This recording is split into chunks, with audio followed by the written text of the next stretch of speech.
Every time I look at someone, in my mind, I see flashes of images of me killing them. Okay. And what are you trying to do to your brother? Kill him. So I grabbed her neck and I strangled her. So it was out of complete impulse, which doesn't make it any better. I'm just a random girl on the street that you ambushed. No, you're one of the most evil person I've ever sat across the table. In 2008, Daniel Marsh saved his father's life, yet years later, he bore no resemblance to that young hero as he committed murders and harbored evil intentions. These were made known through an interview which will leave you questioning the boundaries of the human psyche. So here's 10 disturbing interviews with evil teens. Daniel William Marsh. I looked up sociopath and psychopath because I always found it fascinating, and the more I've aged, the more I can relate. I don't feel sympathy for other people. Now, Daniel might have scored high on the psychopathy scale, but even that doesn't explain the sheer depravity of his actions. April 14th, 2013, Oliver Chip Northup Jr. and his wife Claudia Maupin were tortured and mutilated by a teenage boy, Daniel William Marsh, in the couple's Davis, California home. Marsh gained initial recognition at the age of 10 when he received an American Red Cross Heroes Award. He was honored for using CPR to save his father, who was experiencing a heart attack. However, that same year, his parents underwent a contentious divorce due to his mother's affair with his former kindergarten teacher, and it was at this point that Marsh's homicidal fantasies emerged. He was outraged by his mother's actions and on numerous occasions contended slitting her throat. December 29th, 2011. Marsh was involuntarily hospitalized for the threat he posed to himself and others. At the time, he'd become an alcoholic and a drug addict, using that to suppress thoughts of physically harming people around him. And just as he said in that interview, he immediately thinks of ways of killing somebody the moment he looks at him. That's indeed unsettling. But the real tragedy of this story unfolded when the thoughts of William Marsh's head finally took control. On the night of the incident, Marsh decided to finally live out his killing fantasies. He started by taping the bottom of his shoes so he wouldn't leave any footprints, wore gloves to avoid leaving behind any DNA, and armed himself with a lethal 6-inch buck knife. He would then roam the streets, searching for houses with open windows and doors, and after about an hour, he found Maupin in Northup's condo. He jumped in through the living room window and went straight to their bedroom, where the couple was fast asleep. Marsh would then go on to stab them 128 times collectively before mutilating their bodies in ways that I can't describe here. Despite this being his first murder, he left behind no evidence. Multiple investigators and over 25 FBI agents were tasked with solving this case, but there wasn't DNA or physical evidence to link both murders to anyone. However, as smart as he was, William was dumb enough to go and brag about the incident to his close friends. Subsequently, he was arrested, but that arrest was just the beginning of a more sinister revelation. June 17th, 2013. Marsh tried using his intelligence to sway both detectives from the idea that he had committed the murders. However, after about 4 hours, they were able to break Marsh's mind, forcing him to confess. And if anyone was ever in doubt as to why this once heroic boy, who saved his father's life, Either way, okay. Pretty much. I felt skin and bone a few times, bleeding everywhere. It was like gargling and stuff.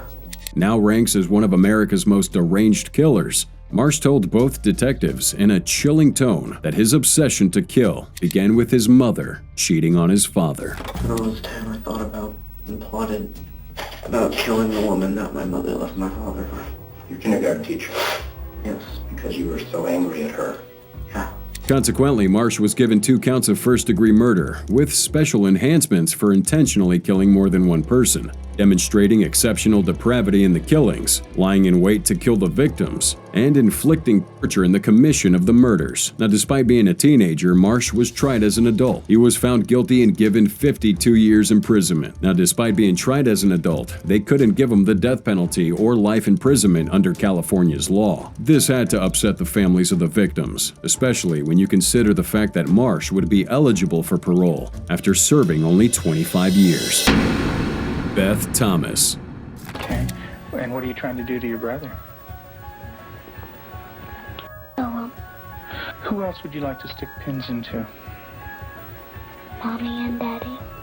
With her deep blue eyes and twisted mind, Beth Thomas was branded the child of rage for her numerous attempts to kill her brother and adoptive parents. In 1990, Beth admitted to a clinical psychologist on tape that she would have killed her adoptive parents and brother if given the opportunity. In turn, her adoptive parents, Tim and Julie Tennant, locked her in a room at night because they were afraid of what she might do. However, what they didn't know was that Beth had been horrifically sexually abused by her biological father. A year after she was born, her mother died, leaving Beth and her brother Jonathan at the hands of their irresponsible father. When he wasn't abusing Beth, he would neglect both of them, barely feeding or providing them with any form of care. After a few months, Beth and Jonathan were then taken into custody by social services and were subsequently adopted by the Tennant family. Tim and Julie had been married for 10 years and were unable to have biological children. Given the ages of Beth and her brother, they decided to take both children as their own. Unfortunately for them, Beth began displaying psychopathic behavior just a few months after adoption. In one chilling incident, Beth removed multiple birds from a nest in a tree and proceeded to squeeze them all to death. Even more disturbing, Beth physically and abused her brother. She attempted to kill him many times, and at one point she brutally smashed his head onto a concrete floor, leaving him really bruised. She never hid her desire to kill her brother and her adoptive parents. She spoke about it openly with Dr. Ken Magid, the clinical psychologist who interviewed her, and when she wasn't being violent, she was masturbating, even in public. She started to masturbate at inappropriate times. When we were at the hospital waiting for Tim to come out, he was there visiting. We were in the back seat and I turned around and she had her legs spread and was masturbating. So after seeking professional help, Beth was diagnosed with reactive attachment disorder, which is basically a severe trauma response present in children who didn't form an emotional bond with their caregivers. After HBO released their documentary, Child of Rage, detailing this interview, a lot of viewers were shocked at the damage done to her. However, this interview aided Beth in getting the help she needed, and now she's the opposite of who you see in that interview. She was placed in care of a therapist named Connell Watkins, and after spending months with Watkins, she was readopted by a woman named Nancy Thomas. From that point, Beth continued doing well for herself, and even got a degree in nursing from the University of Colorado. Now, while this looks like a fairy tale ending for Beth, it actually isn't. Her success has been viewed as an anomaly, given that both women who took care of her after the Tennant family were involved in shady practices. Connell Watkins was given 16 years in prison for killing another victim under her care, while Nancy Thomas, the woman Beth lived for most of her life, employed parenting methods centered on isolation, deprivation, humiliation, and just being non-communicative with the child. So it makes us question if Beth's mental stability is truly genuine or if it's merely just a facade concealing a twisted mind, and the darkness is harboring inside her. Zachary Davis. Did you kill your mother? Yeah. Why did you kill her? She wasn't taking care of my family. August 10th, 2012. Zachary Davis, in a flurry of madness, killed his mother with a sledgehammer and attempted to burn his house down while his older brother was still inside. In 2007, after his father, Chris Davis, died of amyotrophic lateral sclerosis, Zachary's string of mental illnesses began. This was coupled with the fact that his mother withdrew him from therapy and forced the family to move to Sumner County, Tennessee, to begin a new life, or so his mother thought. She worked as a paralegal and trained hard as a triathlete. She did her best to get past her husband's death and to keep her boys happy. However, Zachary here was slowly embracing his dark side. He often spoke in a monotonous whisper and would wear the same hoodie every day to school. He had this app on his phone about serial killers and another one about torture devices. In his notebooks, he would write these crazy anecdotes, as well as some of the most disturbing things you can think of. Zachary apparently had a problem, and on a very dark day, his troubled mind led him to kill his mother. When did you decide to kill your mother? I decided the day I did it. August 10th, 2012. Zachary, his mother, and his brother Josh went to a movie together, and when they got back, Zachary packed clothing, notebooks, a toothbrush, gloves, a ski mask, and a claw hammer in his backpack. It looked like he was planning an escape, but it was something far more sinister. Melanie went to bed at 9 p.m., and while she was asleep, Zachary went and got that sledgehammer from the basement and went into his mother's room. He then bludgeoned her to death, striking her nearly 20 times in the head. Covered in her blood, he would go to the family game room and soak his clothes clothes in a mixture of whiskey and gasoline before setting it aflame. Consequently, he took his backpack and ran away, and that was just the beginning of the real story. Zachary's brother awoke from the fire alarm, at which point he headed to rescue his mother, but when he opened that bedroom door, he saw a bloody mess, a sight that would traumatize anybody for the rest of their life. Josh escaped the fire to a neighbor's house, while Zachary was found by authorities nearly 10 miles from his home. Immediately, he was arrested and convicted of the murder, but while serving his sentence, Zach sat for numerous interviews, as society failed to understand why anyone would kill their own mom in such a sinister fashion. In a disturbing interview with Dr. Phil, viewers finally got to hear the deep and frightening voice of Zachary and the eerie things he had to say. At one point, he explained how the voice of his late father told him to kill his mother. And if you think that's crazy, this dude was literally laughing while describing the sound the sledgehammer made while it was hitting his mother's head. I could just hear the hammer hitting her head. And what did it sound like? There was this wet thumping sound. We don't really know what to make of that, but right now, Zach Davis is serving a life sentence, and in the words of Dr. Phil, he's young, and maybe he can still turn his life around. Isabella Guzman. You're acting like you're running. Is this just your way of dealing with this? You pretend you're somebody you're not? This is just really frustrating. I'm not even really scared or anything. During the disturbing interrogation of Isabella Guzman, she tried manipulating the detectives into thinking she was a different person. She denied herself, claiming she had no idea who Isabella was, while also claiming to be a 15-year-old girl named Samantha. But this depraved act was to cover up the heinous crime she had committed just a few hours earlier. Isabella was born in 1995, living with both her parents in Colorado. From a young age, she and her mother were always at loggerheads. The Guzman family wasn't financially stable, meaning Isabella couldn't get the things she wanted. And on top of that, her parents got a divorce, with her mom remarrying almost immediately. This did more harm than good, and by harm, I mean it led to her mother's death. August 27, 2013.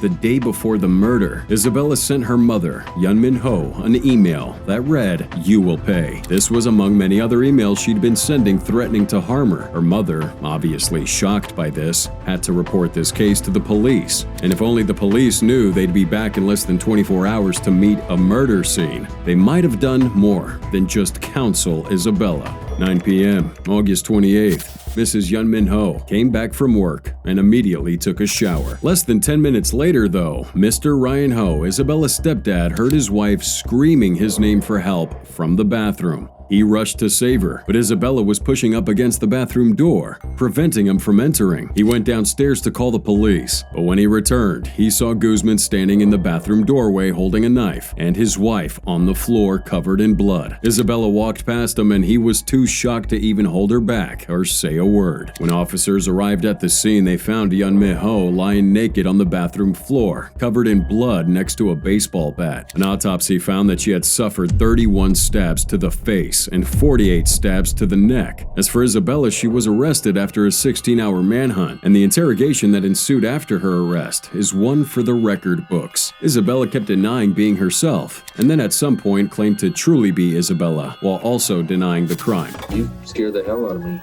because you have no conscience. Okay. If you're not Samantha, then who are you? I am Samantha. I'm not Isabella. I fucking hate you fucking people. In the end, these detectives were able to get a confession from her. Nonetheless, she was charged with first-degree murder and, shockingly, was set free. The judge presiding over the case accepted Isabella's plea of insanity and found her not guilty. This was one of the reasons why her story is one of major controversy over the years. Many people thought it was premeditated murder, given the fact that she had threatened her mom so many times in the past. But at the same time, doctors diagnosed her with schizophrenia, leading the judge to recognize her plea. She's been locked up in a mental facility since 2013, and many fear she'll be let back onto the streets of Colorado sometime in 2024. Brian Lee Draper and Tori Michael Adamczyk. Is it just in the stomach area or the chest or the, okay, your leg? Okay. Where else? Well, then you can keep the chest wounds. with the way. That was Brian Draper telling a detective how he stabbed his classmate, Cassie Jo Stoddard, to death. And although he wasn't the only one involved in this crime, the details he divulged were more shocking than anyone might have thought. On the night of September 22, 2006, Cassie Jo Stoddard was house-sitting for her aunt and uncle, Allison and Frank Contreras. The Contreras family were out of town and had hired Stoddard to take care of their 3 cats and 2 dogs while they were away. Cassie then invited her boyfriend, Matt Beckham, to come stay with her. Later, classmates Brian Draper and Tori Adamczyk came over to hang out with them as well, or so Cassie thought. After giving them a quick tour of the house, the 4 of them sat down to watch a movie. Along the line, Brian and Tori left. Sadly, it was a decoy plan to perpetuate Stoddard's murder. But before any of that happened, Brian and Tori had been planning this for over a week on how they'd kill her. Even worse, they decided to document every single detail. We found our victim, and sad as it may be, she's our friend. But you know what? We all have to make sacrifices. So we're gonna fucking kill her and her friends. And hours before they went to visit Cassie, they recorded this. Where is supposed to happen tonight? If everything goes smoothly and we can get our first kill done, started, and keep going.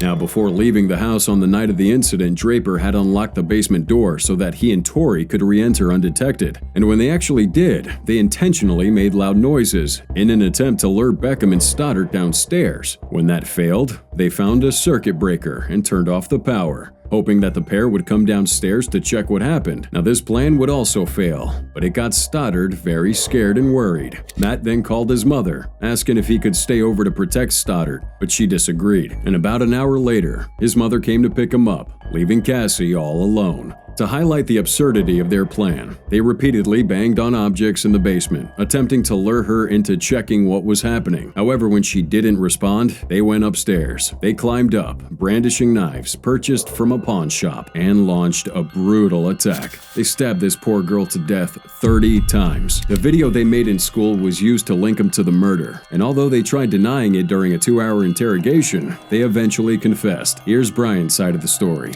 She comes over and says it makes Thursday's day. You need Stoddard. You need Stoddard. I don't know what to think. And I say, I can't do it. And she needs Stoddard. Let's do it quick. September 27th, 2006. They both were given first-degree murder and conspiracy to commit first-degree murder. They were tried separately, with each one blaming the other. Eventually, they were handed a life sentence without the possibility of parole and 30 years to life for being convicted of conspiracy to commit murder. But unlike Brian and Tori, who turned on each other, these next set of killers stuck together. The repercussions they faced were far worse.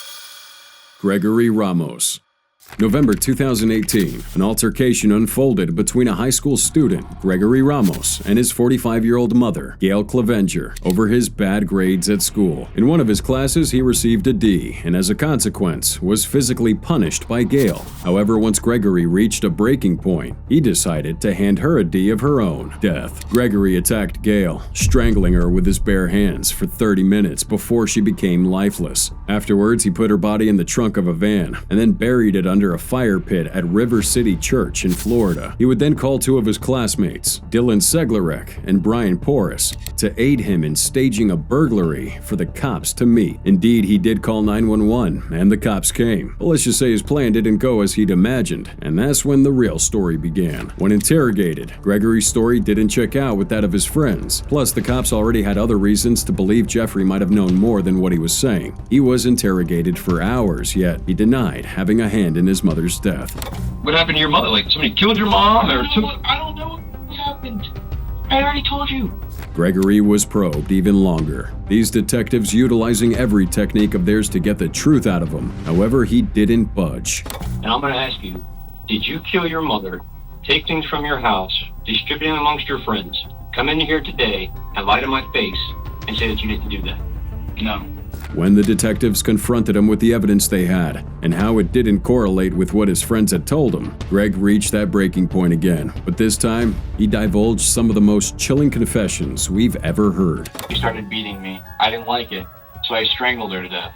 I put her in a wheelbarrow. I put her in my car. I took the car. He said a lot more after that, but what really stuck out was the casualty and lack of remorse in his words. Even worse was his friends not realizing that they had just become accomplices in a twisted murder case. I'm gonna get chewed out when I get home, and I'm not gonna get a birthday or Christmas or anything. I'm gonna be grounded for the next 10 years and disowned by my entire family. They obviously didn't know what they were up against until they were slammed with a bunch of criminal charges. December 2020.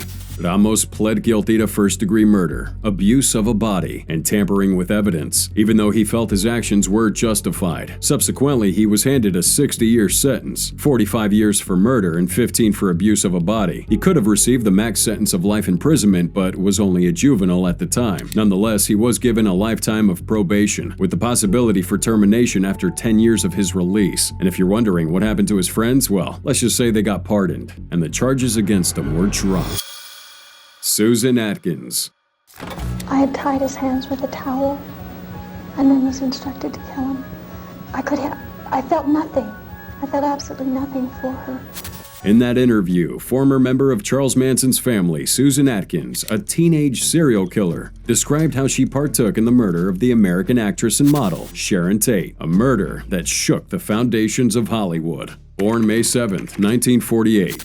Susan was raised in San Gabriel, California. Her parents were both alcoholics, and as soon as her mother passed away, her entire family broke up. She would move to San Francisco a few years later, where she became a stripper at this nightclub. A few months go by, and she meets Charles Manson, the encounter that shaped the rest of her life. At the time, Susan was living with a few friends, but when she was forced to vacate that apartment, Manson invited her to come live with him. Susan became one of the youngest people to ever be deceived by Charles's teaching, and according to her story in that interview, she believed he was Jesus. Now, believing and trusting Charles is one thing she would live to regret, because what he made her do next condemned her to die in a prison cell. August 8, 1969, Manson gathered Susan alongside two other of his followers, Linda Kasabian and Patricia Krenwinkel. He told them to go with a friend of his, Charles Tex Watson, and do as they were told. When they all got in this car, Watson told the group they were going to a home to get some money from the people who lived there and kill him. But Susan had no idea whose home it was. On getting there, they took everyone hostage, killing many visitors who tried interfering with their mission. At the time, Sharon was 8.5 months pregnant. She pled with Susan and Watson to spare her life for the sake of her unborn child. She would offer to be taken hostage till she gave birth and then killed. However, Susan didn't care. In that interview, she claims that she was asked to stab Sharon Tate but just couldn't do it herself. Now, according to official reports, she and Watson did stab Tate at least 16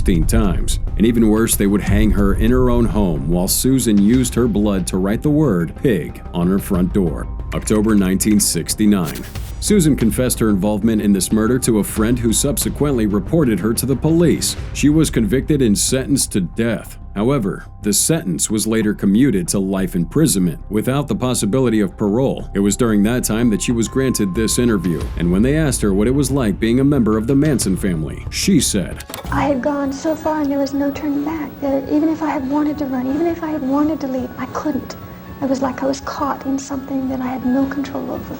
She appealed for release numerous times, but was denied. After suffering terminal brain cancer and getting her left leg amputated, she would suffer from a series of other health complications. September 24, 2009. After years of battling her life, Susan Atkins died of natural causes. Her husband, James Whitehouse, subsequently released a statement saying that the last word she whispered was Amen. So what if you spend the rest of your life in this prison? Is that thought depressing to you, though?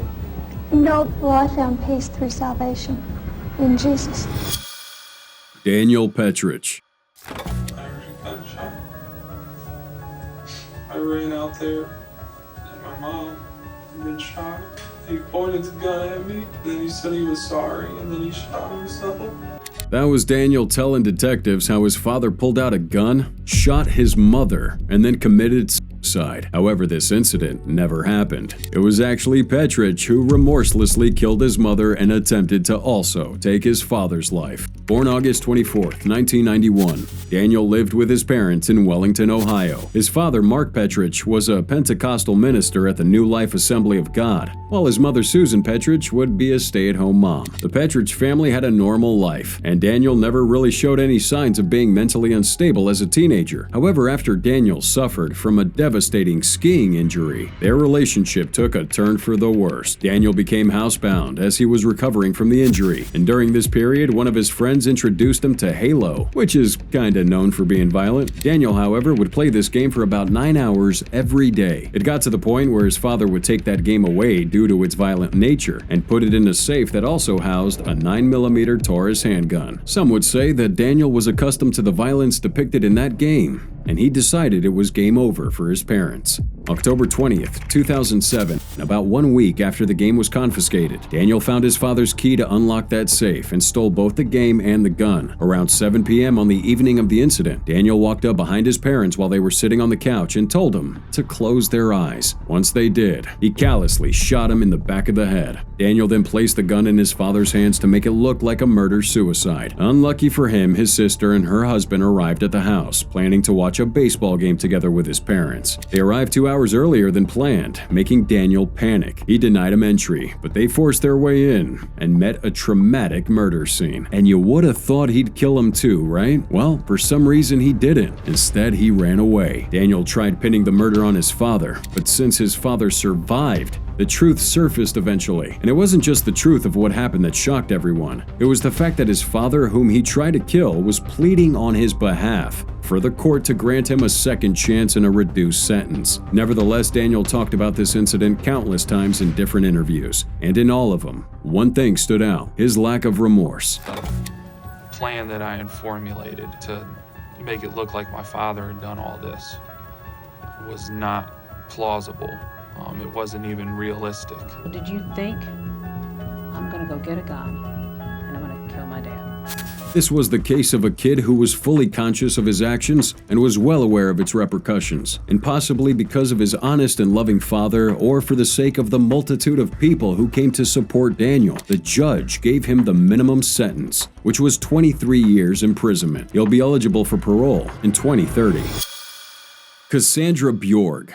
Them fighting, and then I started getting the rush, and then, that's when I started hitting my grandma. She started, screaming and stuff. April 2017, Cassandra Bjorg and her ex-boyfriend Johnny Ryder, both Lawrenceville, Georgia teenagers, stabbed and killed Cassandra's grandparents, Randall and Wendy Bjorg, to death. They slit their throats, packed their bodies upstairs, and proceeded to use their home as some sort of staycation for about a week. They smoked pot, ordered pizza, and took extra measures to lock the room where the bodies were kept, avoiding the horrifying smell. Not surprisingly, Ryder was already in trouble with the cops for allegedly beating his sister with a baseball bat and pepper spraying her at a different home the night of the murders. And according to their story, Cassandra didn't plan on stopping after killing her grandparents. She wanted to kill Ryder's parents also, alongside anyone who wished to interfere in their little romantic affair. After the neighbors noticed that neither grandparent had stepped out of the house in about a week, law enforcement was called, and that's when the murder was uncovered. During interrogation, Cassandra spoke about the murders like she was narrating a trip to Disneyland.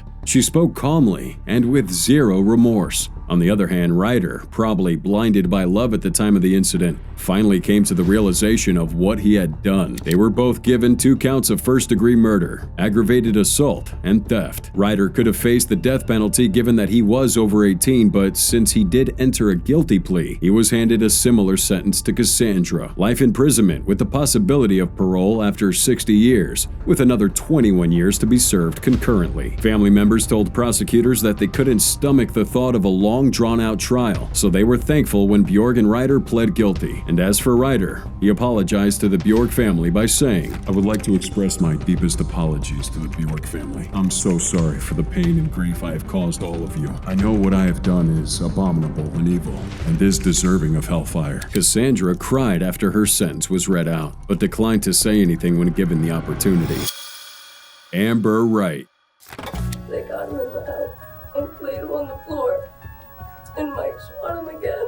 Now, that interrogation might have not been disturbing enough, but the actions of Amber Wright would leave you dumbfounded. April 2011, Amber lured her boyfriend, Seth Jackson, to a mobile home where he was attacked, shot dead, and burned in the fire. Now, before we get into the details of how everything transpired, let's roll back the tapes to why these boys wanted Seth Jackson dead in the first place. Born on February 3rd, 1996, Jackson was just a regular teen living in Bellevue, Florida, with his two older brothers, and had the dream of one day becoming a UFC fighter. Along the line, he began dating Amber Wright, but just 3 months into that relationship, Seth suspected Wright was cheating on him with 18-year-old Michael Bargo, which she was, and as a result, they broke up. In typical teenage fashion, Jack and Wright began dissing themselves on social media, with Bargo believing Jackson had abused Wright. He developed a strong hatred for Jackson, and on one occasion confronted him, saying, "I have a bullet with your name on it." For context, Bargo did have a criminal record of theft and seemed to have watched too many gangster rap videos, as he openly carried a gun around, claiming to be a member of a street gang. April 11th, 2011, Bargo conceived the idea to kill Jackson. He planned this murder with 4 other conspirators: Kyle Hooper, Justin Soto, Charlie Eli, and even Amber Wright, who you might have thought would have opposed that idea, given this was the guy she supposedly once loved. But Bargo asked Amber to lure Jackson to Eli's home that night, where they would ambush him, and Bargo would shoot him. At the time, Eli's home was where they all hung out, with Wright often staying overnight. Now, following Bargo's plan, Wright exchanged text messages with Jackson that evening, telling him that she wanted to work things out, and asked him to meet her there. At first, Jackson smelled a trap, but Wright was so convincing and assuring that he eventually let his guard down. Upon meeting up with Wright and entering Eli's lodge, Hooper struck Jackson from behind with a wooden object. Soon after, Bargo emerged with a .22 caliber weapon and fatally shot Jackson. Their intention wasn't to swiftly end his life, but to ensure every remaining moment was filled with pain and regret. They took him deeper into the house, subjecting him to brutal assaults with beatings and shots targeting various parts of his body. When he was already severely wounded, Bargo administered the final shot, bringing an end to his harrowing ordeal. The larger twist here is that 37-year-old James Havens, an ex-boyfriend of Amber's mother, was also involved in the plan. He would arrive the following day with bleach and other substances to eliminate any DNA or traces of Jackson. While we all try to figure out how this person was roped into getting involved in such a crime, Hooper was the first to cave that day. He told his mom what he had done, and subsequently all 4 teens were arrested. June 2012. All 4 victims were tried separately as adults. They were each handed a life sentence, except for Havens, who pled guilty to accessory, and Michael Bargo, who was sentenced to death. Bargo became Florida's youngest inmate on death row, and ultimately, they say love doesn't cost a thing, but in this story, it cost 2 men their lives.